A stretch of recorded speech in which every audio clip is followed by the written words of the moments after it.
I caught him in our kitchen at 2 a.m., his neck bruised with lipstick that wasn't mine, and my voice went hoarse screaming about betrayal while he just leaned back against the fridge, grinning like he'd won a prize. For months, I'd sensed something was off, phone calls in other rooms, late-night showers, the sudden obsession with cologne, but I'd convinced myself I was being paranoid, desperate to believe the man who once traced hearts on my back at dawn still cared.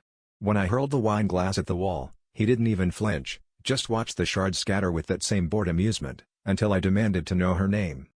He started laughing. Not the nervous, guilty kind, but loud and sharp, like I'd told a joke at my own expense. "You really don't get it, do you?"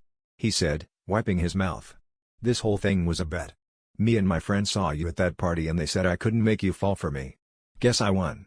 My legs went numb. My head felt full of static. I remembered every sweet promise, every whispered "I love you," and realized he'd been collecting them like trophies. I tried to hit him, but my body wouldn't move. He picked up his phone, already texting his friends, probably sharing the punchline, and I realized I'd been background noise in my own life. The cheating was just the tip of it, the real betrayal was that I never mattered at all, not even enough to hate properly. He didn't try to explain or apologize, he just slipped on his jacket, stepping around the broken glass without a backward glance. Standing alone in that cold, silent apartment, I stared at my reflection in the window and wondered if I even knew what love was. Was I desperate for him, or just desperate to mean something to someone? The twist wasn't that he lied, it was realizing I'd been lying to myself the whole time, clinging to a fantasy instead of facing the truth. I was never in love with him.